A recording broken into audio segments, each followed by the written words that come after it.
All right. Okay, Chris, are you there yet? I'm here. Okay. Luke's here too.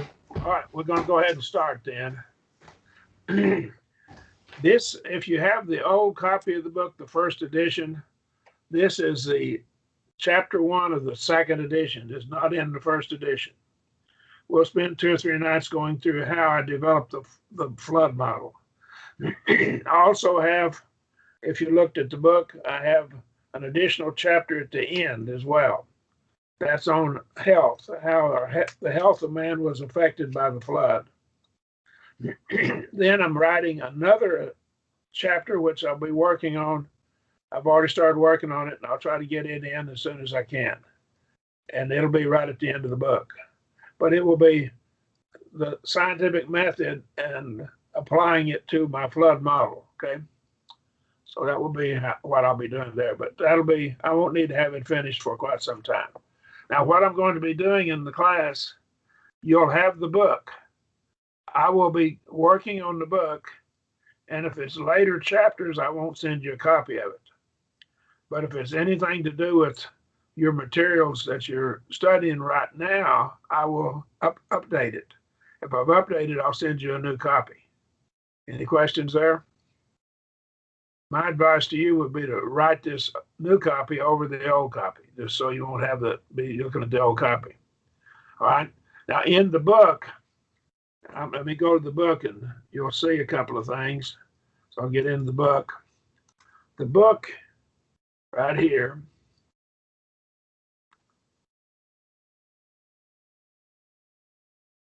I have some explanation of some scientific terms and mathematics concepts, what they mean, powers of 10, for people that don't have a real heavy math background. Some of your metric prefixes, I explained them.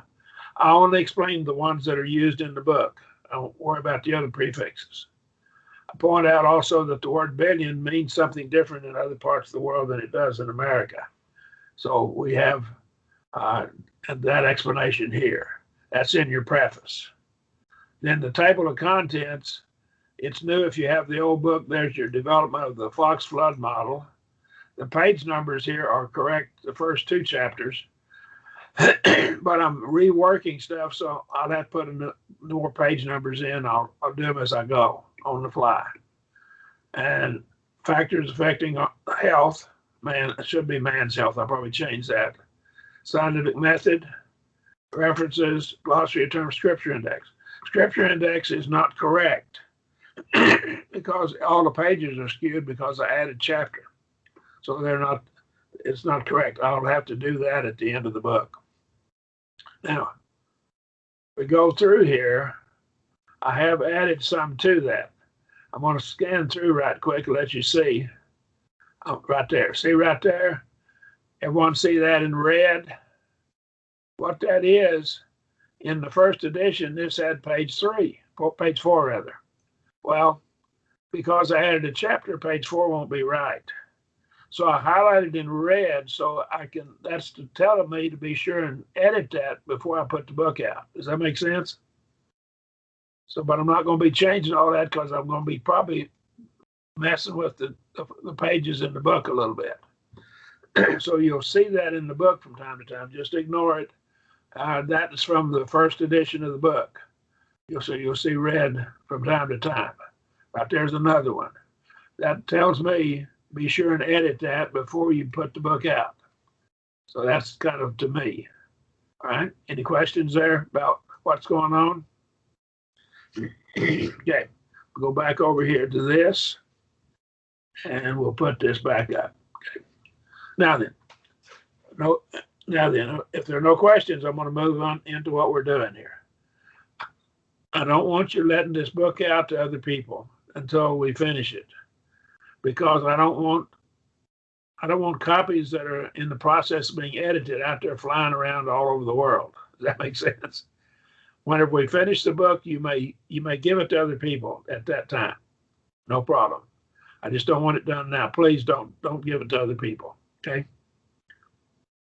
Now, and Chris, that elder that you have that's a mechanical engineer, if he understood not to give it to other people, that wouldn't mind giving it to him, okay?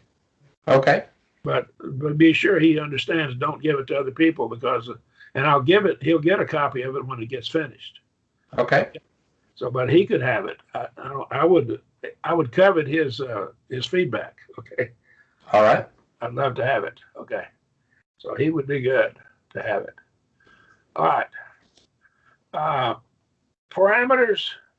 A parameter is a mathematical term. It's from two Greek words, para and metron, around the things around it or surrounding or close to it or along go with it. These are the mathematical relationships. A parameter for me would be my height and weight and stuff like that.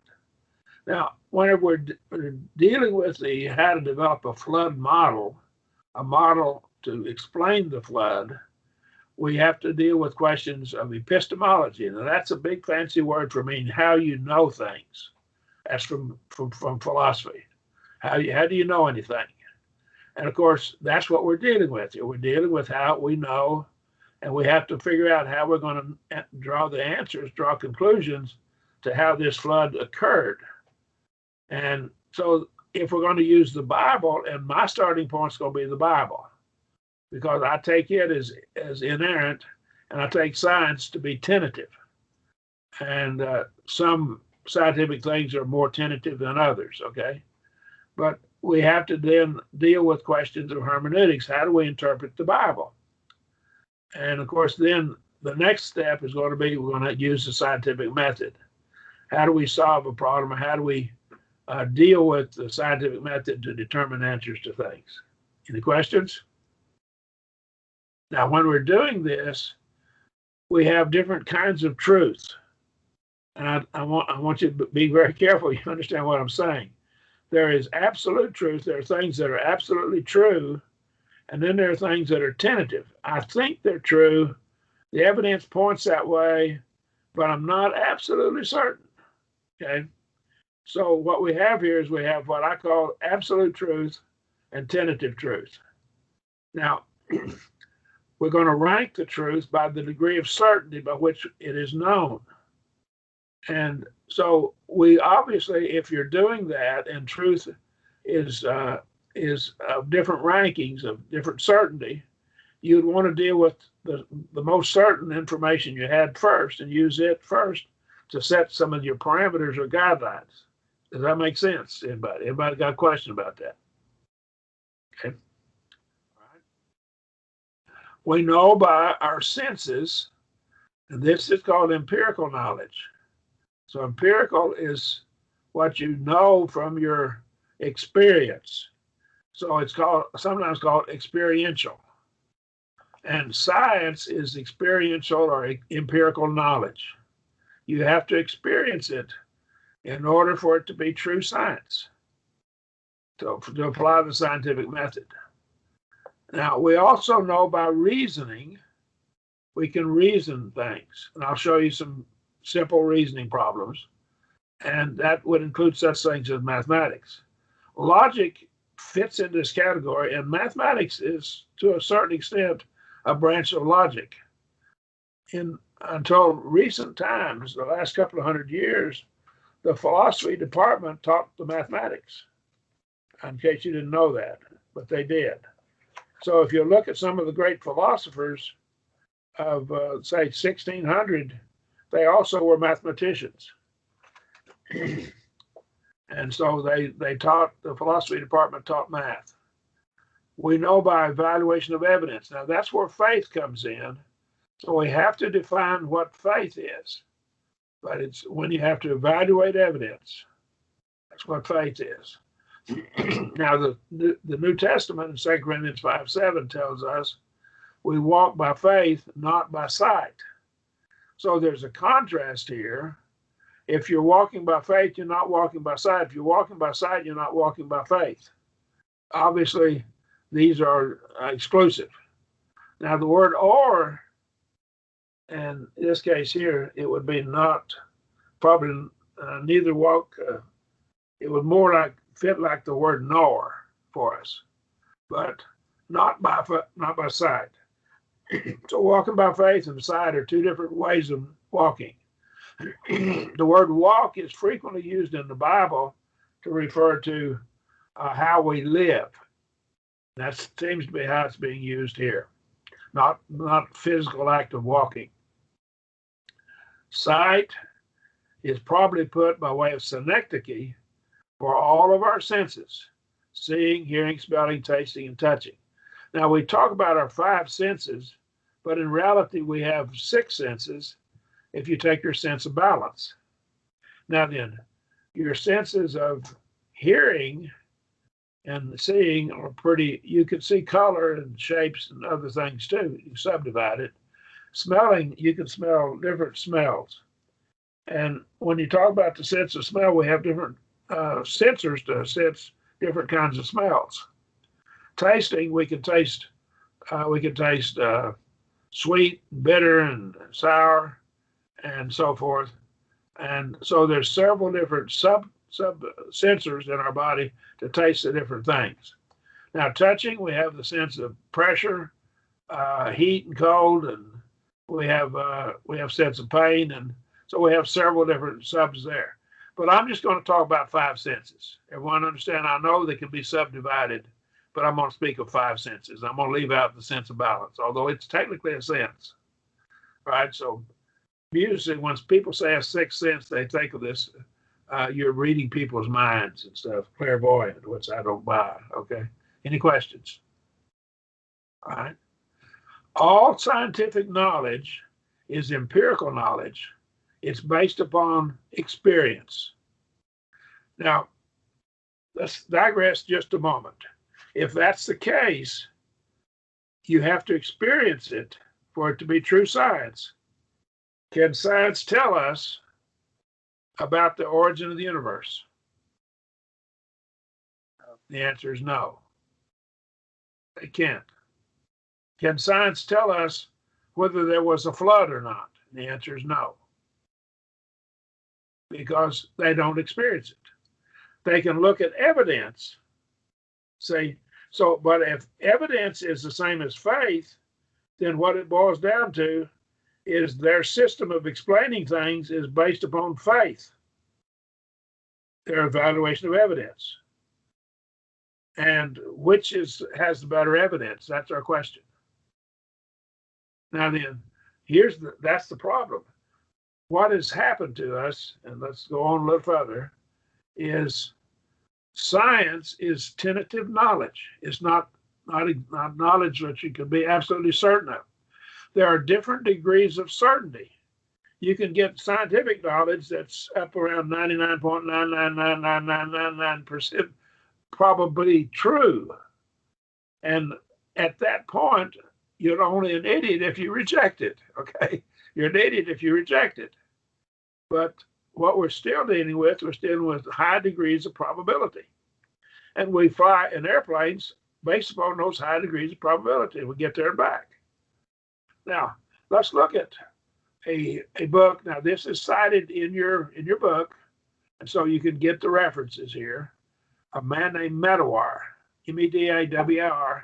He won a Nobel Prize in medicine, I think 1960 or somewhere thereabouts. But out of his book, he quotes a bunch of scientists. And what he says here, he quotes Immanuel Kant, who's a philosopher and probably a mathematician as well. Hypotheses, that's what a scientist forms, hypotheses. Call it an educated guess based upon his knowledge. And the more he understands things, the more likely his educated guess is correct. But hypotheses always remain hypotheses, that is, suppositions. That's what he's telling you hypothesis is. To the complete certainty of which we can never attain. What does that say? You can never attain complete certainty. Well, you can get enough certainty to fly in an airplane or drive your car down the road. But the thing is, remember, if science has to see it, they can't say the science proven there's no flood. They can't say science proven there was no creation. Because we get into the philosophical question, how do we know things? Any other questions or comments? All right. Lee I had this book in graduate school years and years ago. I think it was graduate school, but we were dealing with education. And Lee wrote here, because all scientific statements must be considered at best only tentatively correct. The phrase scientific proof should be used with extreme caution in scientific discussions. Strictly speaking, nothing in science is truly proved. Now, what am I doing here? I'm quoting from all different sources, a bunch of different sources that say the same thing. For what reason? I want everybody to understand that scientific proof is tentative.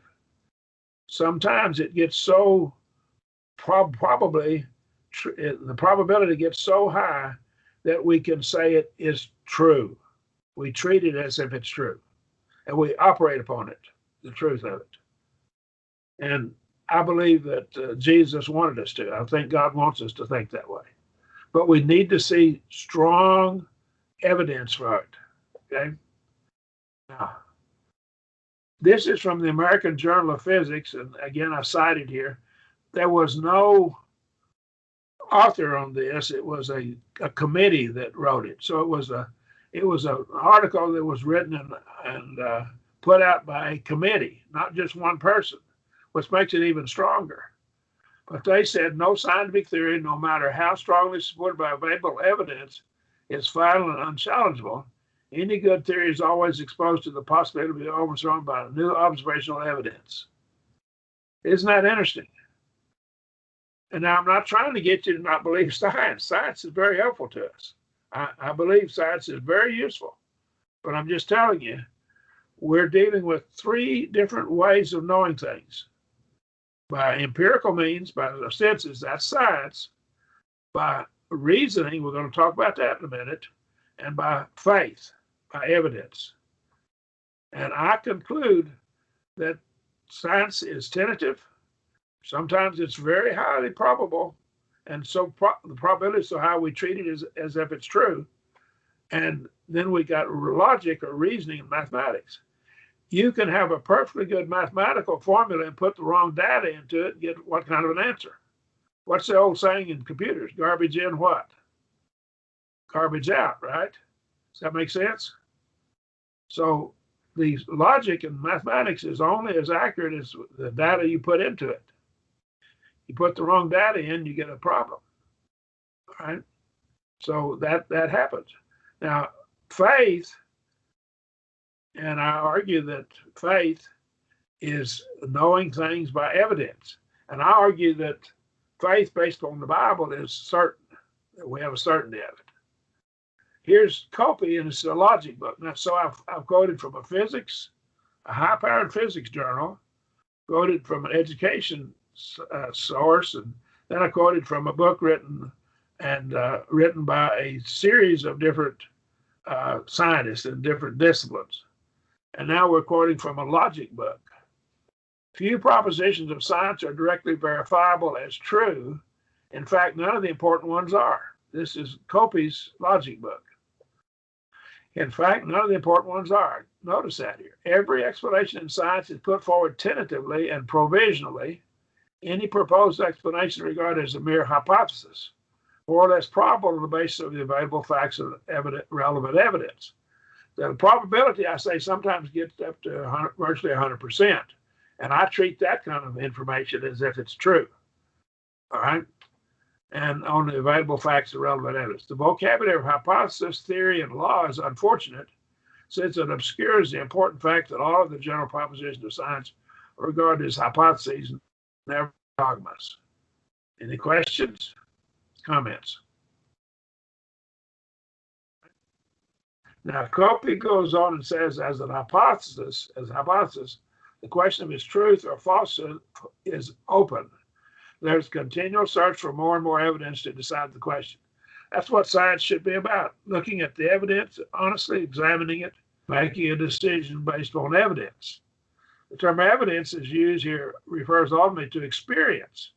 I want you to notice that it refers to experience. And if they don't experience it, it's not science. As used here refers ultimately to experience, sensible evidence is the ultimate court of appeal in verifying scientific propositions. So you got to sense it with your senses. Science is empirical, and look up the word empirical, and holding that sense experience, your five senses, is the test of all its pronouncements.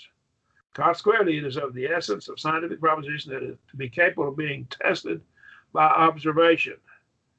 Tell me, who was there to see the flood that's alive today? Nobody. Noah was there. Mrs. Noah was there. Shem and Mrs. Shem, Ham and Mrs. Ham, and Japheth and Mrs. Japheth. They were there. And it's entirely possible that some of the book of Genesis may have been written by Noah, just passed down. I wouldn't argue that it wasn't, but it wouldn't be a problem because Noah was a prophet. So I wouldn't have a problem with it. And some people say Noah picked Moses picked up some of the book of Genesis. I would have no problem with that because I understand that there were prophets before Moses. Abraham was a prophet. The Bible tells us that. So some of those things may have been recorded that Moses was given. Any questions? And Moses could have still written it. But I've always taken the position that Moses wrote the whole book of Genesis from verse 1 to the end of the book. That's what position I've taken. But if someone were to prove that it was written by someone else, it could have been written by a prophet before. I think it was Moses wrote all of it, however. Now, Medawar, back to him. And he has a Nobel Prize. That used to mean more than it does now, okay, to me. Scientific truth in the sense I shall describe and explain it below is often thought of as the goal of a scientist's work. Though asymptote, now an asymptote is a mathematical term. It gets closer and closer to a point, but technically, mathematically never reaches it, okay? And what we have here is the alpha privative. Most of you have had Greek. And so it doesn't reach together. It does not reach and touch the axis, if you want to think of it that way, or touch some point, okay? Though asymptote would be a better word. You're getting closer and closer, but you never really get there. For there can be no apodictic. You have to look up some of these words, and I think I footnoted that in my book, Certainty in Science. You can't say for absolutely certain is what he's basically saying. No final conclusive certainty beyond the reach of criticism. There's no substantive goal. There's a direction only, that which leads toward ultimate tule. Now, when I got out of college, I had a job. I almost took it. And we'd been working in Thule, Greenland. That's up the north end of Greenland, working on radar systems for about 18 months. And I'd brought back $50,000 back in 1965. That doesn't sound like much money, but that was a pocket full of money back then. There'd been no taxes on it. And I almost did it and bought a ranch. I really thought about it. And I had a ranch located I was going to buy with it. And I'd brought back $50,000, no taxes.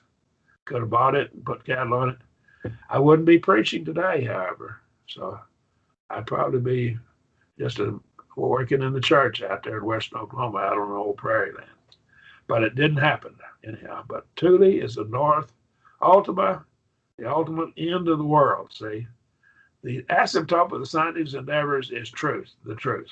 He's looking for truth, and he's getting closer and closer to it with the more experiments he performs to check his hypotheses. And that's good. That's okay. There's nothing wrong with that. Any questions? In a sense, when I study my Bible, I study it and I look at it and study like I'm studying on baptism. I put all the verses together on baptism and I read them and look at them and answer questions like what, when, who, where, how, why. And when I answer all those questions, then I have pretty good sense of what it's all about, because the Bible is the total universe of knowledge for man's salvation. See? So my inductive reasoning becomes deductive at some point. That's we don't have time to get into the logic of it, but I argue that that's what happens. Now, the conclusions of science, according to Mattawar, and he quotes another man, Pierce, Charles Sanders Peirce, conclusions of science make no pretense to be more than probable. Again, he's quoting other scientists on this. These are famous people.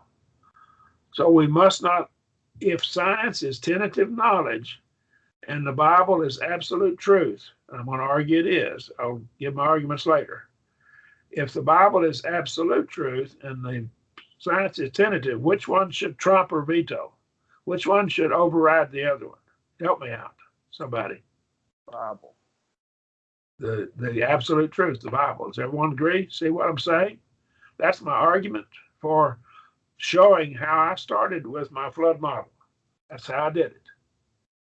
Now, here we have deduction, knowledge based upon deductive logic, which will be mathematics as the form of it. The Euclidean geometry that you studied in high school, the three interior angles of any triangle always add up to be a half a circle or a straight line. A half circle, semicircle would make a straight line, 180 degrees. And so what we have here is if we take angle A, angle B, and angle C, add together, we'll always get a straight line, 180 degrees. Now, of course, in advanced math, they don't use degrees, they use what's called radians. But we won't worry about that. It'd be pi radians if you're into radians. If we know two of the angles, that is, angle A is 40, angle B is 60, we know the sum total is 180. 40 plus 60 is 100, so the other angle would have to be 80. Does that make sense? Pretty simple. Any problems? Now, our knowledge of the value of C is only as accurate as the knowledge of the true values of angle A and angle B. What if I had certainty that angle A was 40, but I thought angle B was 60, but I wasn't quite sure? What if it had a degree of error in it, possible? Precision. It wasn't, it had either error in the measurements or a lack of precision in the measurements. Either one of the two.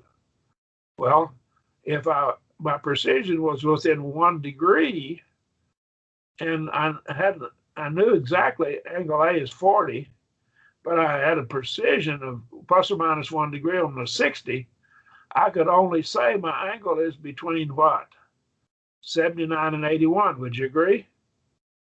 See, there's a range of it. Any question about that?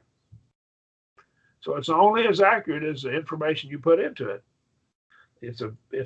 I believe the formula is correct. Angle A plus angle B plus angle C is 180 degrees. But if I don't know the true values of A and B, I can't get C with any surety. So only as accurate as what I put into it. And when you study basic physics, Chris, have you taken any physics? You have, haven't you? I have not. Okay. How about your son there? Is he there? Which one of your children is there? Rachel's here right now. Luke is here? Rachel's here. Rachel, have you taken any physics? Not yet, but I think I am next semester. Okay, well, you'll learn probably about precision and accuracy. There's a difference, and people get confused on it. But anyhow, be aware of that, okay? All right, let's move on. All right. If we have the correct value of angle A, but have an incorrect value of B, then we don't know the correct value of C. Does that make sense?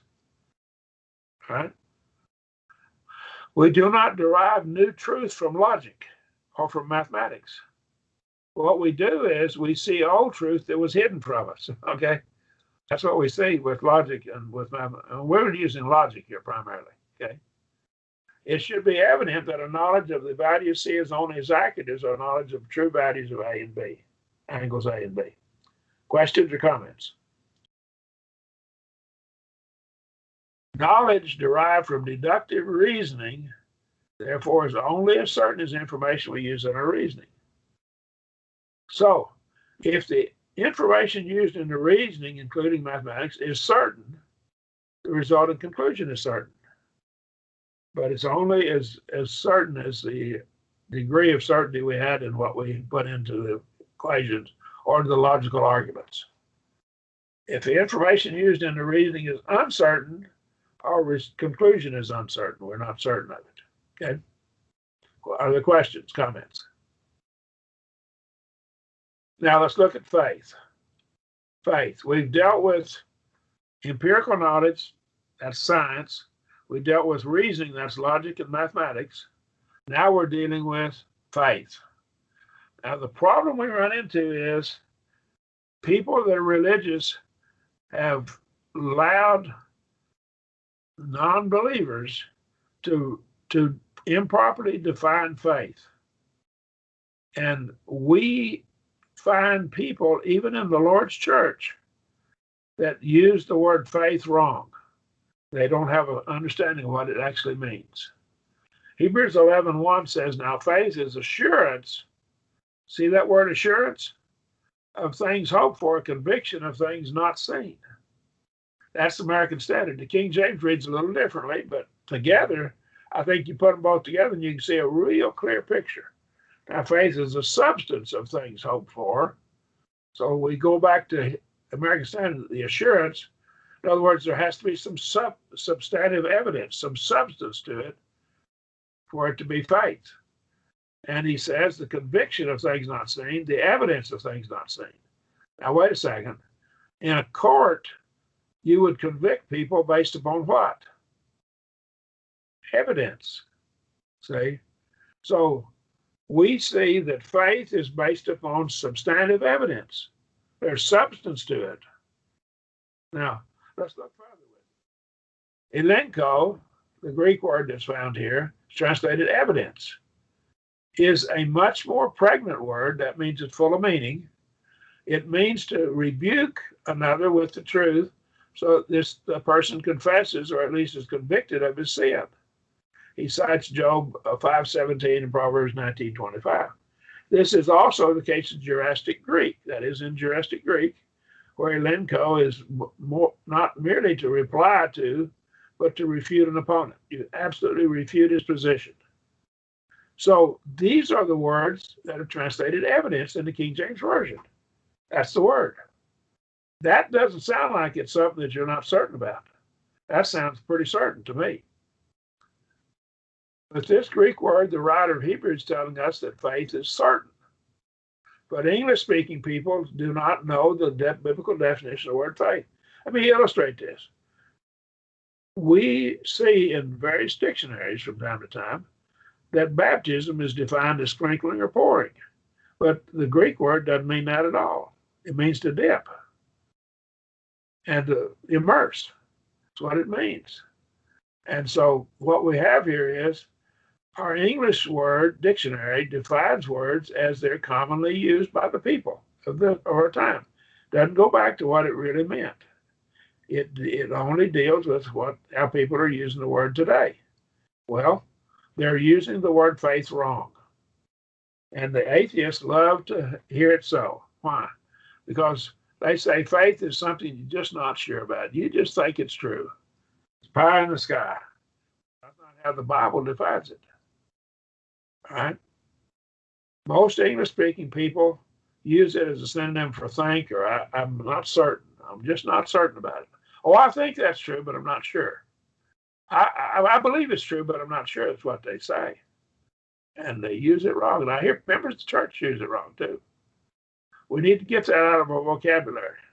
Faith is something I know. Since empirical knowledge is tentative, deductive reason depends on the certainty of the information in which one reasons. Faith can be certain if the evidence is sufficient.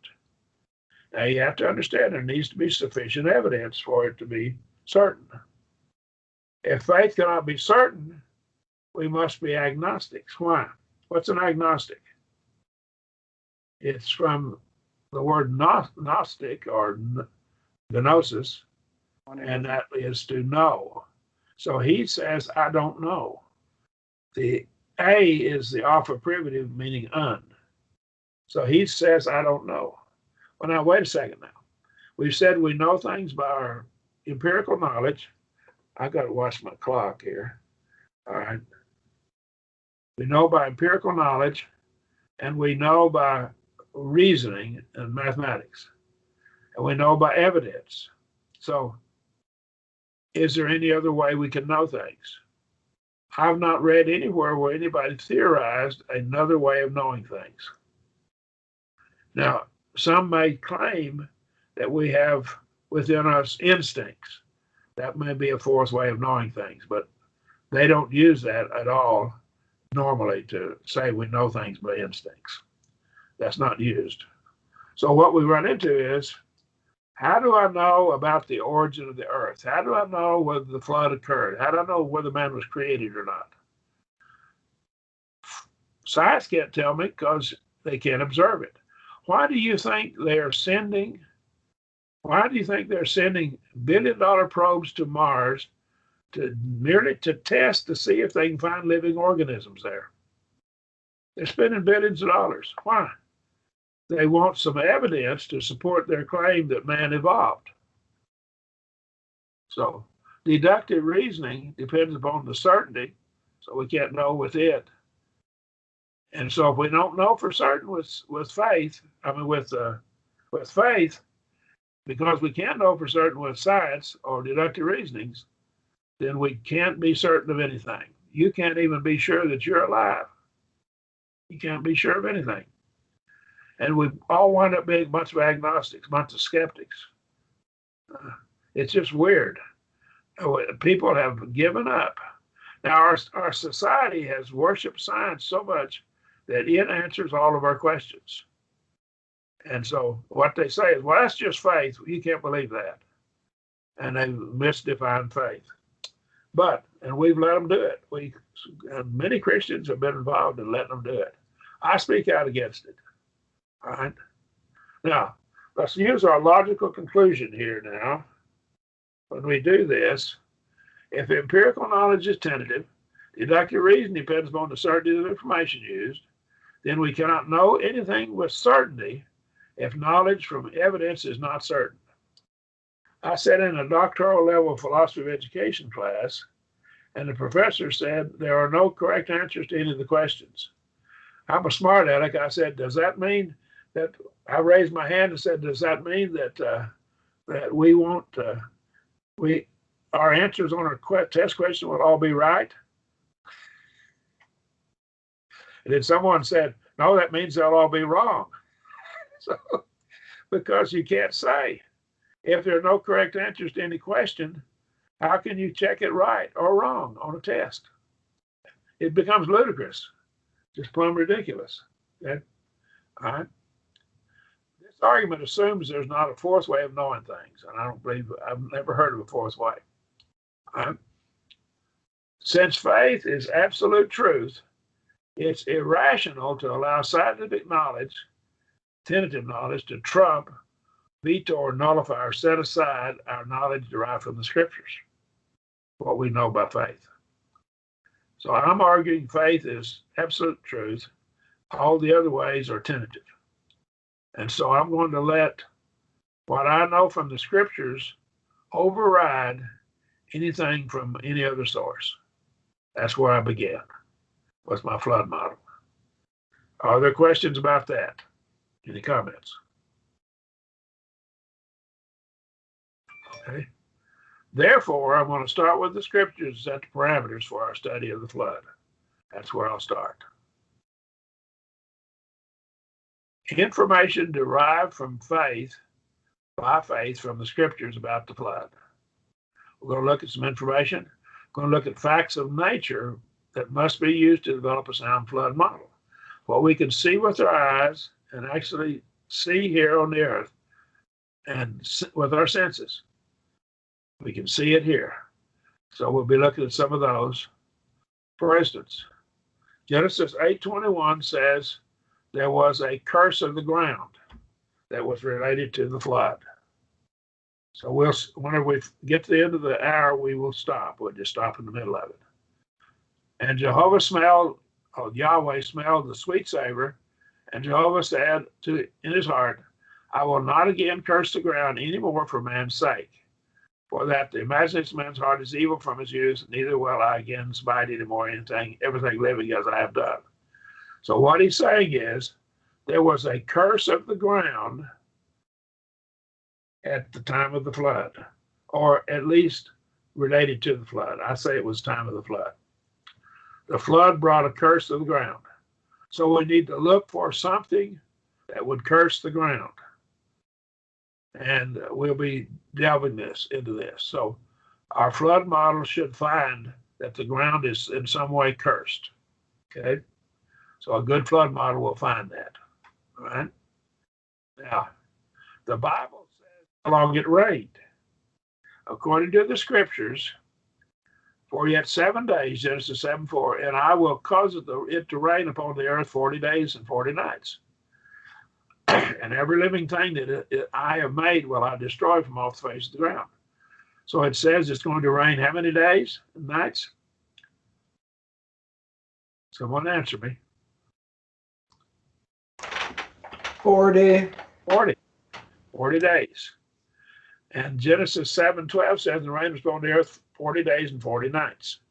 We're taught that in Bible classes when we're little children. All right? It rained 40 days and 40 nights. Let's look at another passage in verse 12. It's on the earth 40 days and 40 nights. So that's how long it rained. Now, is that clear? Everyone understand that? No problem. So our flood model should conform to the idea that it rained 40 days and 40 nights. But we have something else told us in the text of the Bible.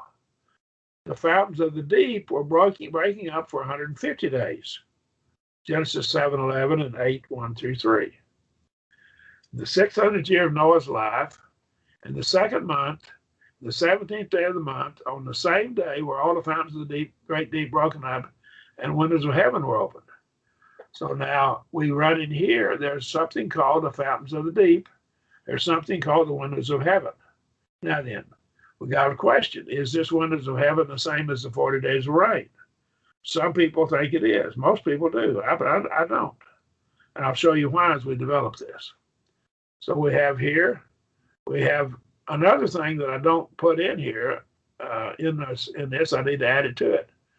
There was a greatly increased longevity of man before the flood, and it declined after the flood. So can we explain that as well?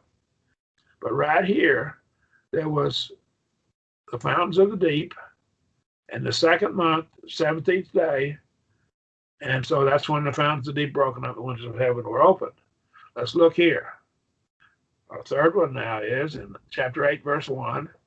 And God remembered Noah and all the beasts and all the cattle that were with him in the ark, and God made a wind to pass over the earth as the waters assuaged. Now, what we have here is there's also a wind. We'll come back to that later. There's a wind, at least at the end of the flood. Something caused a wind. The fountains also of the deep and the windows of heaven were stopped. Now, wait a second. How long was this? All right. It's 150 days. Let's read on. Windows of heaven also of the deep, fountains of the deep and windows of heaven were stopped, and the rain from heaven was restrained. Now, then the word rain here is a different word than we find in the other rain. Keep that in mind. Different Hebrew word. And the waters returned from off the earth continually, and after the end of 150 days, the waters decreased. The waters didn't decrease until 150 days after the flood started. But wait a second, it only rained 40 days. Now, if it rained 40 days, the water would immediately start to decrease after the 40 days was over, if that's all that caused the flood. So we got a situation here. Now we got to reconcile this. We got 150 days of fountains of the deep, 40 days of rain, and 150 days we can see it of the windows of heaven. We'll see that in a minute. Now we have wind also at this time occurring in the flood. So our model needs to explain all of this, as much of it as we can. The waters didn't begin to decrease until after the 150 days, and there was a wind following the flood. Right? So God made a wind in chapter 8, verse 1, to pass over the earth, and the waters assuaged. That means they began to decrease in value, or they lowered. The height of them lowered. And after the end of 150 days, the waters decreased. After that, they decreased. Okay? Windows of heaven were open for 150 days. Let's read chapter 7, verse 1. All right. God remembered Noah and all the beasts and the cattle that were with him in the ark, and God made a wind to pass over the earth, and the waters assuaged. The windows, the fountains of the deep, and the windows of heaven were stopped, and the rain from heaven was restrained, and the waters returned from off the earth continually. At the end of 150 days, the waters decreased. So we find these all decreased after 150 days. So we have the fountains of the deep and the rain decreased and stopped after 150 days. But we had 40 days of rain, so we got something different. The flood waters didn't begin to abate for 150 days. We've already seen that. I pointed that out as well.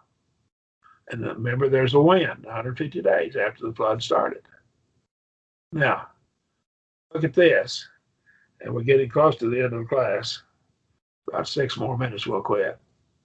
There was a decrease in the longevity of mankind after the flood. Genesis 9:27 and chapter 11, verses 10 through 26. I devote a section later in the book to this in some great detail, okay? And all the days of Noah were 950 years, and he died. So Noah lived to be 950 years, and he died. And he was 600 years old when the flood started. So he lived for 350 years after the flood. Okay. These are the generations of Shem. Let's look at Shem now. Shem was 100 years old and begat Arpachshad 2 years after the flood. And Shem lived after he begat Arpachshad 500 years and begat sons and daughters. So we have Arpachshad, but we have other sons and daughters he had. Okay. But he's how old? He is 98 years old when he goes in the ark, if we go back and look at it. And he's 100 years old after he comes out of the ark. So he is 98 when the flood's over. When the flood's over. So 2 years after the flood, he has a son. So his wife becomes pregnant about a year after the ark, after the flood ends. All right? And Shem lived after he begat Arpachshad 500 years. Now, those old patriarchs, Shem lived 600 years, 600 years old. But let's look at his son, Arpachshad. Now, these three were the sons of Noah. Mankind was able to marry close relatives. Everybody on the earth is a cousin, because what we have here is we have 3 brothers and their wives. Everybody comes from them now. The 3 brothers, Shem, Ham, and Japheth, are the children of Noah and Mrs. Noah. I don't have her name, so I'm just calling her Mrs. Noah. But they all come from that, but we don't know where their wives come from. It's possible their wives were also their sisters. Now, that seems like incest. It is to us, but back they had to have it then. Why? They're the only people on the earth. There's nobody else to marry. So these 3 were the sons of Noah, and of these was the whole earth overspread. So everybody on the earth come from these 3 men and their wives. Now, my family, most of my family came from Europe. And so what we have is I'm probably a descendant of Japheth primarily. But I do have some other blood in me from other races. So I may have some from the other 2 sons of Noah as well. I don't know. Any sound flood model must have all humans descending from Shem, Ham, and Japheth. Any sound flood model. So I'm finding that that's something that's required. The local flood model would not conform to this requirement. So keep in mind. among other requirements, a local flood model won't fit. So I reject the local flood model. Right? Point, and we'll stop. Mankind ceased to be able to marry close relatives after about 1,000 years after the flood. I date the flood at about 2500 BC. And I date the children of Israel coming out of Egypt about 1450 BC. Okay. So about the time when they came out of Egypt, that they quit being able to marry close relatives. Right? Atheistic organic macroevolution. Now, the word macro means broad scale evolution. Macro means amoeba to man. Whereas microevolution, I believe, does occur. That is, there in our genes, there's the ability to make some minor adjustments to our environment around us. But we don't see the evolution from one animal to another. So some people are better suited for living near the equator than other people. But they're still people, and they're still humans. Atheistic organic macroevolution, which I don't believe occurs, requires inbreeding of both humans and animals in order to bring about additional organisms. But inbreeding of mutated organisms is detrimental. I have heard of one that claim that there's one type of mutation that's beneficial. But I looked it over and I wasn't convinced that it was beneficial. I don't know of any mutation, to my knowledge, that's beneficial. Yet mutations have to be the organism, the manner for which organisms evolved if organic macroevolution is true. So again, we have a problem with the atheist position. So we'll start with our 9th piece of information. Now then, are there questions or comments before we close the class? Okay, what we'll do is we'll get out of the class now. This will be recorded, and you can come back to your link and Skype link and see this class. You can even see it right after class is over. Okay, let me do this. I'll just stop there. I'll stop there. I won't go on. All right. Any questions? Appreciate your attention. We'll come back to this next week. Thank you, sir. All right, thank you. Thank you. Okay. So did I hear Luke there too? Yeah, Luke's here. Okay, well, good. All right. Y'all take care. You too. Thanks. Bye-bye. All right, bye.